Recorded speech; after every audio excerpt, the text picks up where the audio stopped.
Et voici le moment de Territoire Sénat avec toute l'actualité parlementaire et politique et les titres de cette actualité ce matin. Saveria, rebonjour. Bonjour à tous. Après l'Assemblée nationale, Édouard Philippe est au Sénat aujourd'hui pour expliquer le sens politique du grand débat après des mois de contestation sociale. Une restitution lundi au Grand Palais. Le Premier ministre est depuis hier devant les parlementaires. Aucune annonce concrète prévue pour laisser la primeur au chef de l'État dans quelques jours. C'est une première historique qui pourrait bien donner des sueurs froides à l'exécutif. La privatisation d'Aéroports de Paris pourrait faire l'objet d'un référendum d'initiative partagée. 218 parlementaires soutiennent la procédure. La loi Pacte qui prévoit cette privatisation a d'ailleurs été rejetée hier au Sénat. Ils sont les grands gagnants du prix de l'humour politique. Édouard Philippe et Gilles Legendre. À un journaliste qui lui demandait si tout remontait à Matignon, le Premier ministre a répondu non, seulement les emmerdes. Gilles Legendre reçoit lui le prix spécial pour une phrase prononcée sur notre antenne. Et François Hollande, lui, n'est pas en reste. Il a lui reçu le prix des internautes. Je vous le disais en titre, le Sénat a rejeté hier la loi Pacte, le texte qui contient la privatisation d'Aéroports de Paris. Avant de parler bien sûr de cette procédure de référendum que vont pouvoir lancer des parlementaires de l'opposition, je vous propose d'abord de regarder ce qui s'est passé hier en séance lors de la nouvelle lecture du texte du projet de loi Pacte. Vous allez le voir, le climat était électrique. C'est un récit de Quentin Calmet et Jonathan Dupriez. L'issue du scrutin était attendue. Le Sénat rejette la loi Pacte en nouvelle lecture et à une très large majorité. Principal reproche des sénateurs, la privatisation d'Aéroports de Paris, une mesure dénoncée sur les bancs de la droite comme de la gauche de l'hémicycle et qualifiée par certains de funeste. Mais plus surprenant, lors de la séance d'hier, la tension est rapidement montée entre le gouvernement et les sénateurs. Je vous le dis avec gravité, ADP est le symbole du transfert de richesses publiques vers les multinationales. C'est l'exemple parfait d'un capitalisme de connivence. Je dis bien de connivence. De connivence. Sur le banc des ministres, c'est Agnès Pannier-Runacher, secrétaire d'État auprès de Bruno Le Maire, qui répond aux sénateurs. Elle dénonce cette phrase. Je voudrais juste m'arrêter un instant sur la notion de capitalisme de connivence. Je pense que ce genre d'appellation, permettez-moi d'être un peu solennel, est irresponsable, voire inacceptable. Je ne me permettrai pas, moi, de rebondir sur les revendications des Gilets jaunes qui souhaitent supprimer cette assemblée parce que je ne pense pas que c'est une revendication raisonnable. À la sortie de la séance, les sénateurs se montrent critiques. Selon eux, la secrétaire d'État doit respecter l'institution. On l'a envoyée là pour être une victime expiatoire, qu'en réalité elle n'a pas de bonne réponse, elle ne peut pas argumenter. C'est une personne normalement qui est inspectrice des finances, qui connaît Bercy, qui était dans le monde de l'entreprise. Elle sait très bien qu'elle n'a pas d'argument, elle se rend compte qu'elle est là juste sans doute pour avoir un mauvais moment à passer. On est dans le macronisme, toute opposition est insupportable. Sans raison, sont les sachants. Et lorsqu'on aborde le capitalisme de connivence, nous savons de quoi nous parlons. Un moment de tension sur fond de désaccord politique sur la privatisation d'Aéroports de Paris. Une électricité à laquelle les ministres semblent habitués. S'il vous plaît, une petite question sur ce ton qui est monté aujourd'hui avec les sénateurs. Pas plus que d'habitude. Pas moins. Et puis Saveria, dans l'actualité parlementaire, un gilet jaune décommandé au Sénat. Éric Drouet devait être reçu hier matin pour débattre justement de la privatisation d'Aéroports de Paris. Finalement, la rencontre a été annulée pour risque de trouble à l'ordre public. Résultat, quelques gilets jaunes se sont massés devant le Sénat hier pour protester contre cette décision. Flora Sauvage. Médiatique et controversé, Éric Drouet devait être reçu au Sénat mardi matin avec 4 autres gilets jaunes. Au menu des discussions, la privatisation d'ADP Aéroports de Paris et la loi Pacte. Lundi soir, la délégation de Gilets jaunes avait rendu publique cette future rencontre. On avait un rendez-vous à 10h qui a été annulé 20 minutes avant, avec le motif la trop grosse ampleur médiatique que ça a pris. J'en veux pas justement au Sénat parce que je pense pas que la décision vienne d'eux, mais plus du gouvernement, parce que justement on essaie de prouver depuis le début au final qu'on est ouvert à la discussion et que c'est plus le gouvernement qui est bloqué à cette discussion justement. Ouais. Un peu plus tôt dans la matinée, le ministre de l'économie Bruno Le Maire s'était étonné de cette rencontre que devait mener la présidente de la commission spéciale sur le projet de loi Pacte, la sénatrice centriste Catherine Fournier. Le Sénat interroge Éric Drouet pour savoir quel est son avis sur Aéroports de Paris. Il est spécialiste du sujet, il est membre d'Aéroports de Paris, il est salarié d'Aéroports de Paris. À quel titre est-ce qu'on l'interroge ? Je ne trouve pas cette invitation responsable. Au Sénat, on avoue à demi-mot une erreur maladroite. Que chacun garde ses nerfs. Voilà, il y a un vrai sujet. On n'a pas à savoir qui est responsable. Que je sache, les sénatrices et les sénateurs ne sont nullement irresponsables. Le gouvernement s'en est ému de son côté par la personne de M. Le Maire qui, je crois, a appelé Mme Fournier. Donc voilà, on évite les difficultés. Face au refus des sénateurs de les recevoir, Éric Drouet a appelé à un rassemblement devant le Sénat dans la foulée. Quelques dizaines de gilets jaunes ont répondu à l'appel. Jean-Michel Blanquer auditionné au Sénat sur la réforme de l'école, une réforme qui focalise les critiques. Des mobilisations sont prévues demain. Je vous propose d'écouter le ministre de l'Éducation nationale et de la jeunesse qui s'exprime au sujet des fake news, ces fausses nouvelles dont serait victime la réforme justement.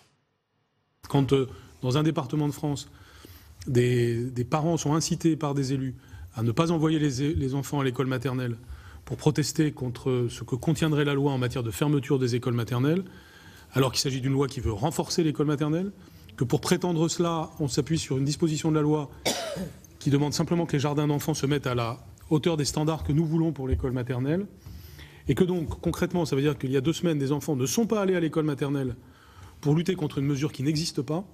Je pense que nous sommes dans un danger démocratique.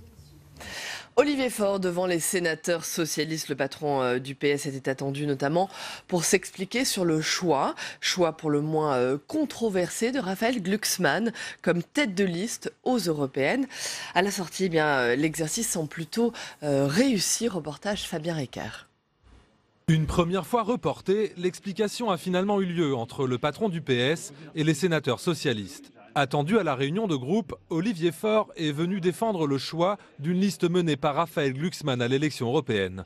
Un choix qui divise dans les rangs de la gauche sénatoriale. J'aurais préféré effectivement que le premier secrétaire national, Olivier Faure, soit tête de liste pour les européennes, parce que là, le Parti socialiste passe un peu sous la table, si j'ose dire, et n'est pas véritablement lisible. Face à la myriade de candidatures, la seule solution, c'était l'union.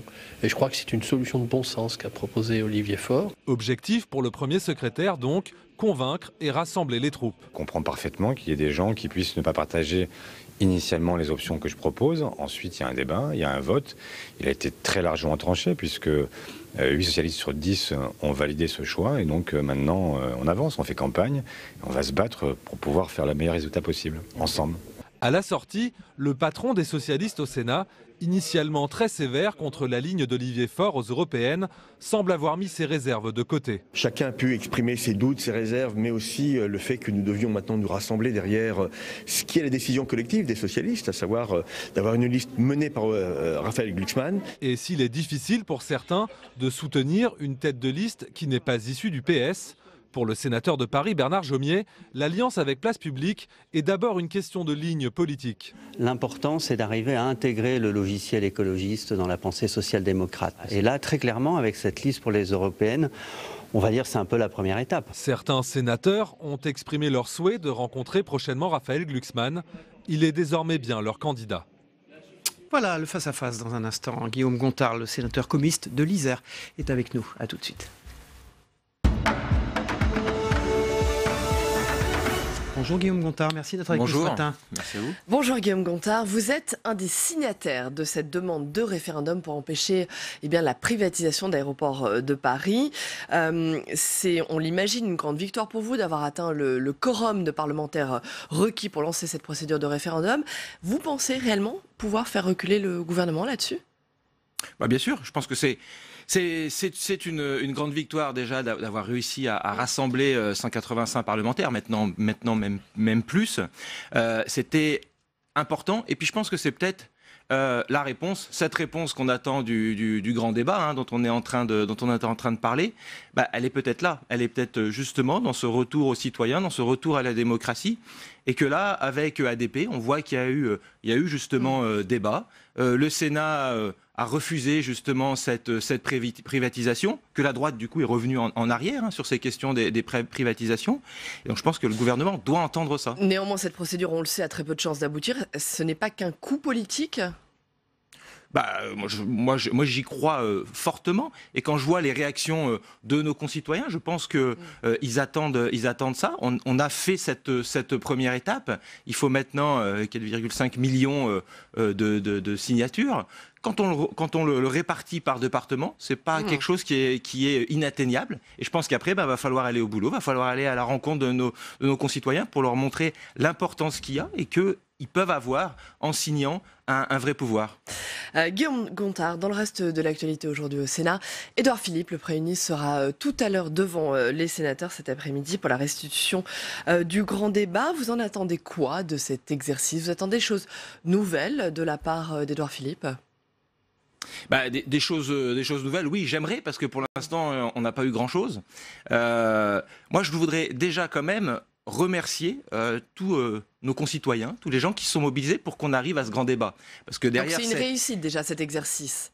C'est surtout que derrière cette énorme opération de communication, il y a quand même eu des gens, des citoyens qui sont descendus, descendus dans la rue. Certains ont pris des gilets jaunes. On a eu beaucoup de jeunes, notamment, qui sont descendus dans la rue pour le climat. Il y a une grosse mobilisation, une grosse colère dans notre pays. Et il a fallu qu'on arrive, et il a fallu qu'il y ait cette mobilisation pour qu'on arrive à ce grand débat. Et je pense qu'il faut remettre les choses dans l'ordre.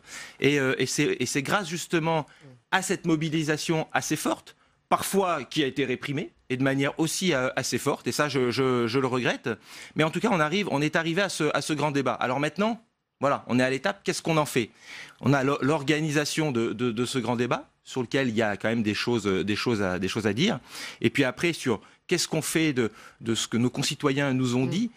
Là, il y a la question. Édouard Philippe va s'exprimer tout à l'heure. Moi, j'ai peur qu'on passe d'un grand débat à un grand déboire.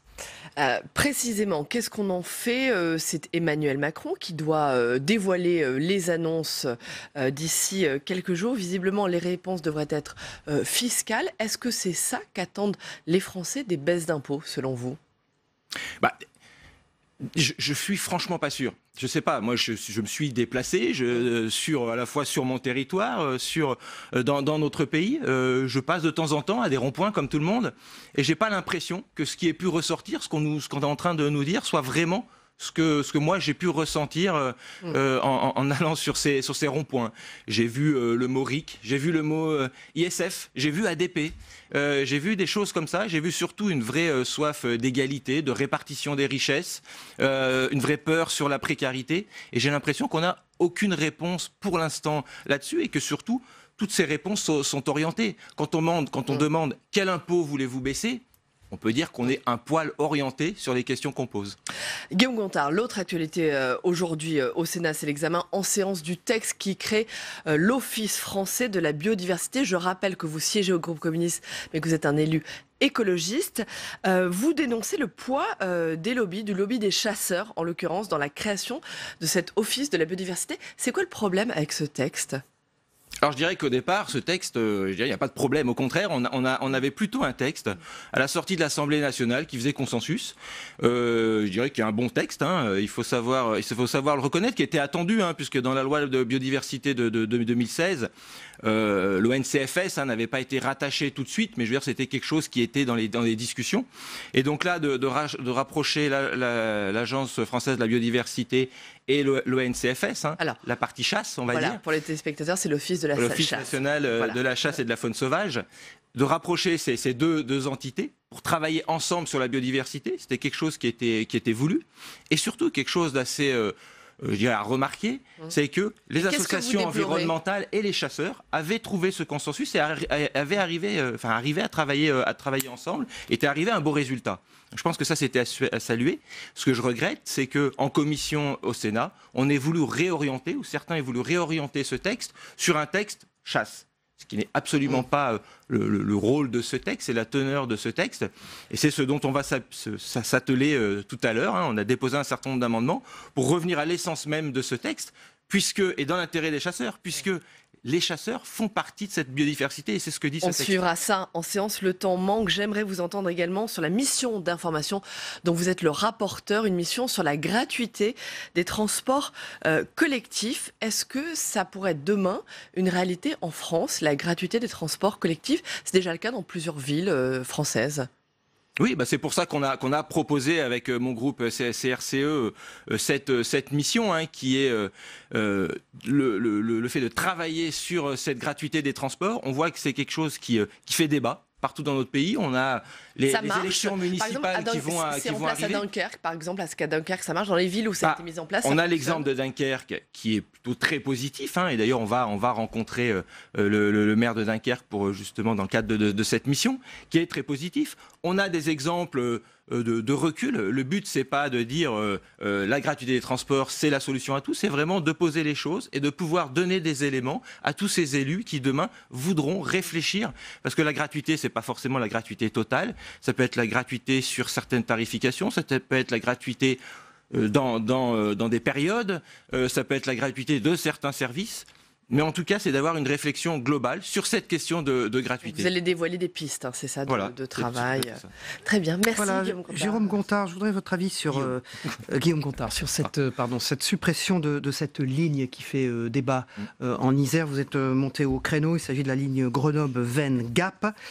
C'était du désenclavement alpin dont il s'agissait, c'est ça, et vous montez au créneau? Je monte, c'est même plus qu'au créneau, je me bats pour cette ligne. Et puis je dirais pour toutes les lignes qui sont menacées. On a eu le texte sur la loi mobilité la semaine dernière. C'est ce que j'avais dit à Elisabeth Borne. Oui. Comment on peut travailler sur les mobilités, demander à nos concitoyens de changer leurs habitudes, de laisser de côté leur voiture, et puis en même temps arriver à des situations comme sur cette ligne qui risquent de fermer en 2020 si des travaux, si de l'argent n'est pas mis sur cette ligne. Au lieu de vous alerter les pouvoirs publics, mais qu'est-ce que vous pouvez faire comme élu? Comme élu, moi j'ai rencontré le préfet Philizot, qui est chargé par la ministre Borne de travailler justement sur ces questions-là, avec des orientations qui peuvent être intéressantes pour réfléchir sur comment on pourrait à la fois changer les normes et donc le coût sur l'entretien de ces lignes, sur une autre manière d'utiliser ces lignes. Mais en tout cas, il faut absolument garder ce service sur nos territoires et c'est vraiment un outil de désenclavement. Merci Guillaume Gontard, sénateur de l'Isère. Merci. Saveria. Les temps forts aujourd'hui à 14h30 en séance, on vient d'en parler, l'examen du projet de loi qui crée l'Office français de la biodiversité. L'Assemblée nationale a voté en janvier la fusion de l'Agence française pour la biodiversité et de l'Office national de la chasse et de la faune sauvage pour créer donc ce futur Office français de la biodiversité en janvier 2020 à 15h à suivre l'audition de Didier Migaud, le président du Haut Conseil des finances publiques, sur l'avis relatif aux prévisions macroéconomiques pour les années 2019 à 2023. C'est devant la commission des finances. Et puis bien sûr, le grand temps fort de la journée, c'est à suivre en direct et en intégralité sur notre antenne. C'est à partir de 16h, 16h30 en séance, mais 16h sur notre antenne. La déclaration du gouvernement suivie d'un débat relatif bien sûr au grand débat national. Bien sûr, le Premier ministre devant le Sénat. Voilà pour l'agenda. Maintenant, on passe à l'œil 2, rubrique habituelle.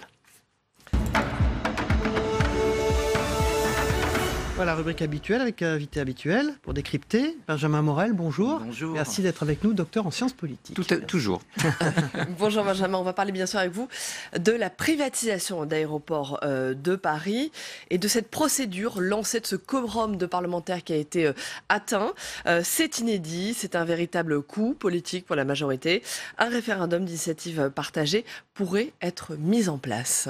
Oui, alors encore faut-il trouver les 4 millions de signatures nécessaires. Mais bon, a priori, au vu des acteurs mobilisés, donc les groupes de gauche, les groupes de droite, les syndicats, etc., on peut penser qu'on arrivera à trouver ces 4 millions de signatures. Après tout, on l'avait bien fait pour la Poste, mais à l'époque, la loi organique n'était pas encore promulguée.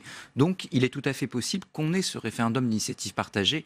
Après, il faut, on va dire, nuancer l'effectivité de ce mécanisme. Il ne faut pas oublier que le Parlement, dès lors qu'il examine ce projet de loi référendaire, en fait, eh bien, fait que ce projet de loi n'est plus soumis à référendum et que s'il est rejeté, il n'y a pas de référendum et il n'y a pas d'adoption d'une quelconque loi. Alors c'est un dispositif, ce référendum d'initiative partagée qui est rendu possible par la réforme de la Constitution de 2008. Sous Nicolas Sarkozy, il n'avait jamais été utilisé jusque-là. Est-ce à dire qu'il ne peut pas fonctionner, il ne peut pas être mis en place? Les conditions sont trop dures, j'allais dire.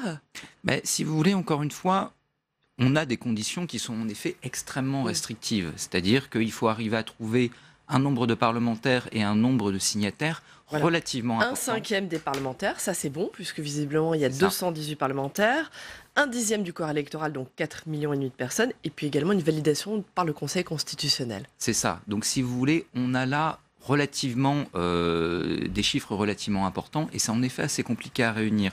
Mais le problème du dispositif ne tient pas tellement là, il tient vraiment dans l'après, parce qu'encore une fois, si jamais l'Assemblée nationale se saisit du texte et vote contre, il n'y a pas de référendum. Donc dans les faits, avec ce mécanisme-là, la majorité a toujours la majorité. La majorité tient encore la procédure, et donc on n'a pas de vraies évolutions possibles. Qu'est-ce que vous nous dites? C'est pensé pour être irréalisable, c'est ça?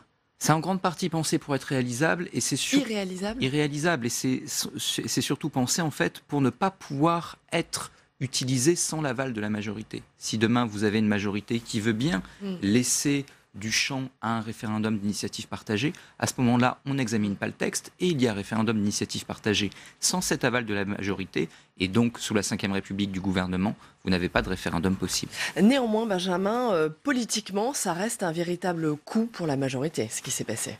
Ça reste un coup pour la majorité parce que même si elle garde la main, eh bien cette majorité se retrouve tout de même dans un certain nombre de difficultés, parce que si vous avez toute l'opposition et 4,5 millions de citoyens derrière une proposition de loi, eh bien ça devient très très compliqué symboliquement, politiquement, de soutenir que là, il n'y a pas d'enjeu, et surtout il n'y a pas de référendum possible, surtout au vu de la période actuelle qui réclame de la démocratie directe, réclame de la délibération, et on sait combien cette question d'ADP fait clivage, pose problème, avec aujourd'hui... Cristallise, c'est-à-dire qu'à part le gouvernement, tous les groupes et la majorité, tous les groupes politiques sont contre, de l'extrême droite à l'extrême gauche. Donc on voit que c'est un sujet tout de même très sensible sur lequel s'est cristallisé énormément de mécontentement. Merci beaucoup Benjamin, merci pour cet éclairage. Un tout autre sujet maintenant. Ils sont les grands gagnants du prix de l'humour politique. Édouard Philippe et Gilles Legendre. Un journaliste qui lui demandait si tout remontait à Matignon, le Premier ministre avait répondu non, seulement les emmerdes, ce qui lui vaut donc de remporter le grand prix de l'humour politique. Gilles Legendre lui reçoit le prix spécial du jury pour une phrase prononcée sur notre plateau à propos des mesures sur le pouvoir d'achat. Nous avons probablement été trop intelligent, trop subtil. Quant à François Hollande, il a lui reçu le prix des internautes. Emmanuel Macron, j'aurais pu le battre, mais je n'ai pas voulu. Voilà, et cette phrase de Gilles Legendre, il l'a prononcée devant moi sur ce plateau, à votre place. Saveria Rougec. Merci Benjamin Morel. On passe à la revue des unes de la presse quotidienne régionale. Eh bien maintenant, c'est la une de la presse quotidienne régionale qui va nous occuper avec les dernières nouvelles d'Alsace et la dernière déclaration. Mais ce n'est pas une déclaration d'amour, malheureusement, ça ne veut rien. La déclaration de revenus fait de la résistance. Le prélèvement à la source n'a pas fait disparaître la déclaration de revenus, même si Bercy travaille à simplifier, voire à supprimer cette formalité pour certains contribuables. Les revenus 2018 doivent être déclarés sur Internet à partir d'aujourd'hui par tous les foyers, imposables ou non. Une formalité censée disparaître dès l'an prochain pour les contribuables aux revenus constants. Et puis on le traite souvent dans le JT des territoires. Ce sont ces services publics en zone rurale, et c'est à la une de la Voix du Nord ce matin. La santé est le service public qui aurait le plus besoin d'être renforcé selon le bilan des contributions des Français au grand débat. Justement, en zone rurale, les services publics disparaissent peu à peu. Le Nord a mis en place un service itinérant qui se déplace justement au plus près de vous. Et puis à lire également, le Nord déjà en alerte sécheresse, en alerte jusqu'à fin juin. Résultat, de lourdes restrictions d'eau sont imposées, interdiction de laver les véhicules, d'arroser les pelouses ou encore les terrains de sport. Le mois de février a été particulièrement sec et ensoleillé. Il a connu également des températures très douces. Voilà, à la une de Midi Libre, le journal dirigé par Olivier Biscay. Ce sont les maisons de santé ce matin. La région comptera bientôt 100 183 structures d'ici 2020, une façon de lutter contre les déserts médicaux. L'idée, c'est d'améliorer l'accès des habitants de la région à un médecin généraliste et plus largement l'offre de soins aux professionnels de santé. 13 nouveaux projets de maisons de santé viennent d'être validés en Occitanie et 4 centres vont également bénéficier d'un appui. Voilà, et puis à la une de la Provence, c'est la voiture, l'autre maison des Français. Ils passent beaucoup de temps dans leur voiture. Les Provençaux, ils passent l'équivalent d'une semaine par an pour aller travailler. C'est une enquête menée par Ipsos. Le but, savoir si la voiture est remplaçable, comment et à quel coût. Il en ressort que si une majorité de Français est volontaire pour changer de mode de transport pour se rendre à son travail, ils n'ont pas toujours la possibilité de faire autrement, sans même parler des salariés qui ont besoin d'une voiture pour travailler. La voiture s'impose bien souvent face au transport en commun pour des questions de commodité, de fréquence des bus ou des trains, de temps gagné ou d'un éloignement trop important. Merci Saveria, on vous retrouve demain pour l'actualité parlementaire en fin d'émission. Merci à vous. Tout de suite, c'est la météo des territoires de Gilles Mourou, le temps qu'il fait en France, mais également, c'est une particularité sur cette antenne, la météo des territoires des départements français des Outre-mer. Puis ensuite, c'est le Zap Matin de Christophe Combario. On va regarder ce qui s'est passé dans les autres matinales d'infos chez nos confrères ce matin, et puis également dans les journaux télévisés et les émissions politiques hier soir. Puis on se retrouve juste après. À tout de suite. Au revoir. Très bonne journée. À demain. Il reste... La météo vous est présentée par l'Assemblée des départements de France.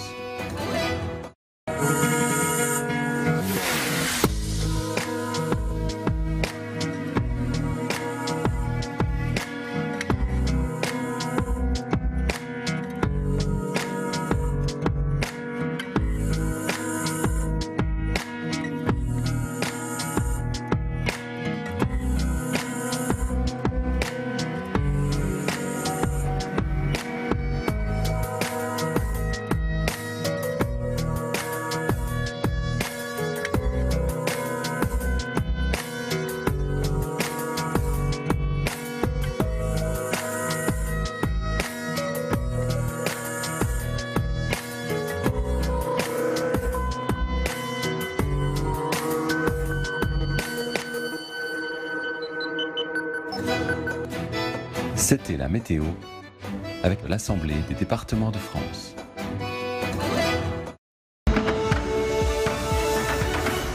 Parce que nous avons bousculé le pays pour le transformer, il est monté en France une colère. Il faut le constater humblement. La défiance demeure. Que quelqu'un pourrait me donner l'adresse de l'école où on apprend ainsi à parler pour ne strictement rien dire? Mais rien. En gros, il dit qu'il va continuer la même politique et il dit que même ce qu'il comprend, c'est un encouragement à continuer à aller plus vite, plus fort dans la direction qu'il a proposée. Le président de la République présentera prochainement ses orientations. Il l'a annoncé, ses décisions seront puissantes et concrètes. Quelle girouette. Mais franchement, il est pitoyable. Pardon de le dire comme ça, mais quand je le vois là, je me dis que face aux Français, comment est-ce qu'ils peuvent avoir confiance encore à leurs responsables politiques? Ce qui apparaît aux yeux de tous maintenant, c'est qu'avec ce grand débat, Emmanuel Macron essaye de gagner du temps pour lui. Et en essayant de gagner du temps pour lui, il en fait perdre à tout le pays. Emmanuel Macron a fait sa promo, il est parti en campagne partout, rencontrer des gens qu'il avait lui-même sélectionnés. Il suffisait dès la mi-novembre, dès le 17 novembre, de regarder ce qu'il y avait écrit sur les pancartes des Gilets jaunes pour comprendre ce qu'attendaient aujourd'hui les Français. Alors que la privatisation d'ADP fait plus que débat au Parlement, des députés sénateurs d'opposition ont apporté les 185 signatures nécessaires pour entamer la procédure d'un référendum d'initiative partagée. Le bon sens, ça n'est pas de privatiser nos aéroports de Paris, ça n'est pas de privatiser une frontière, ça n'est pas de privatiser un actif stratégique qui rapporte des millions d'euros dans les caisses de l'État chaque année. C'est le sauf qui peut des oppositions. On est dans le money time, on est à 2 jours de la fin du match. On va voter cette loi, ils se réveillent, alors que ce débat, ils ont eu lieu pendant des mois. Moi, je trouve ça ridicule. Des bancs de la gauche au Parti communiste, ils sont 218 à avoir enclenché la procédure, soutenue par le Rassemblement national. Donc alliance entre les socialistes et les LR. Cherchez l'erreur. Il y a des insoumis. Attendez, la France insoumise, que va-t-elle faire la France insoumise? Je ne sais pas. Ça sera une mauvaise affaire financière. Donc à partir de là, on s'interroge et je crois que c'est ce qui a amené tous les groupes à se mettre d'accord pour lancer cette pétition référendaire. Mais les gens ont du mal à penser pourquoi on l'offre à un privé. Mais on ne l'offre pas. Attendez, excusez-moi, mais il va payer un prix de marché. Après, la question c'est est-ce qu'on est-ce qu'on le vend au bon prix? Et ça, c'est un débat qu'on peut avoir. C'est pour moi très clairement l'alliance contre nature de tous les conservatismes, contre une loi qui est une loi de modernisation économique. Les parlementaires, sénateurs et députés qui se sont unis ont convenu que c'était une singularité dans l'Alliance, mais qu'enfin, il y avait un intérêt qui était un intérêt supérieur, que c'était un service public d'intérêt national et que nous ne pouvions pas laisser se commettre l'irrémédiable parce qu'il n'y a pas de machine arrière. Voilà, merci de nous avoir suivis, merci beaucoup de votre fidélité. C'est Alexis Corbière de la France Insoumise qui sera notre invité politique en direct sur ce plateau demain. Bonne journée à tous et on se retrouve bien sûr. Au revoir.